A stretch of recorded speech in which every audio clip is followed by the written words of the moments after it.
we talk about other parties, and there are going to be other leaders from those parties that are going to feel like you, that they've got the capabilities of running this city. What would be your priorities, though, as leader of the city? What would you prioritise first?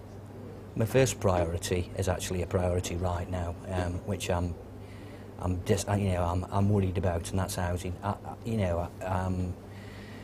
Being homeless in the past and being a council tenant and so on, social housing. Social housing is 25% of the housing in Stoke-on-Trent. There's a lot of people on the waiting list, and and there's a number of councillors that are dealing with an increasing number of repossessions, and I want to see action now to deal with the housing issues.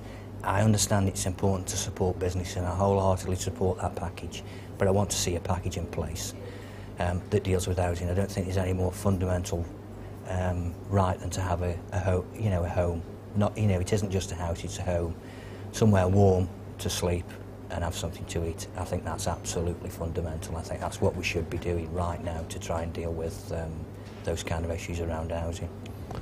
You're against the elected mayor system, and the elected mayor system's gone, but if you were vying now for the votes of the city, and this is the final question to you today, what do you think, how could you sell Mike Barnes to the public? We've sold you to the councillors, how can we sell you to the public?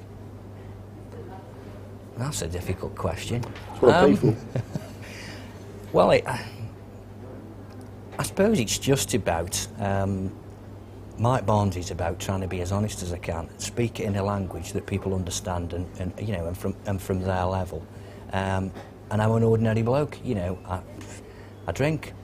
For one of my vices is I smoke. So I'm just an ordinary bloke trying to do.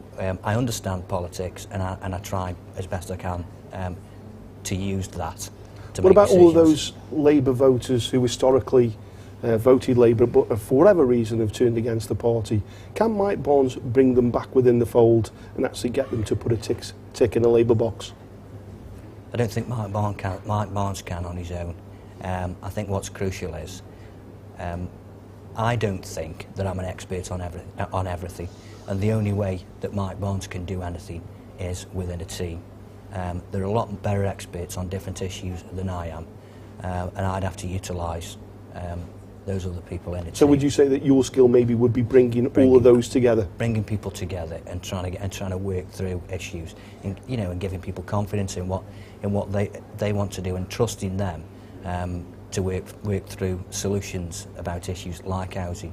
One of the best people in the city at the moment for housing is Dave Conway. There's nobody that can touch Dave Conway on housing at the moment, so he should be up there. So from a cabinet, it won't be an exclusive cabinet, it'll be an inclusive cabinet if you got to choose. Whoever's the leader, I hope that they are choosing people on ability, not surrounding themselves with yes people, because I think constructive criticism in any group is beneficial, and try and work through the process in that way until we get to that position where people feel that the right people are in the right jobs. I think we won't move forward till then, and that's what I want to see, whether it's me or anybody else that's coming forward as a leader. But I think we will see a different attitude and so on when the system changes, because I think there's a frustration about the way the system is, and I think the closer we get, the more we're getting impatient for the change, and that isn't personal. It's not about the person. It's more about the system, so we can get on and do, really do something. Mike Barnes, thanks very much for joining us in the studio. Thanks a lot. Well, thanks very much for joining us in the first of these leadership interviews. We'll be back very, very shortly with the next one, and all you've got to do is click the mouse button. See you next time.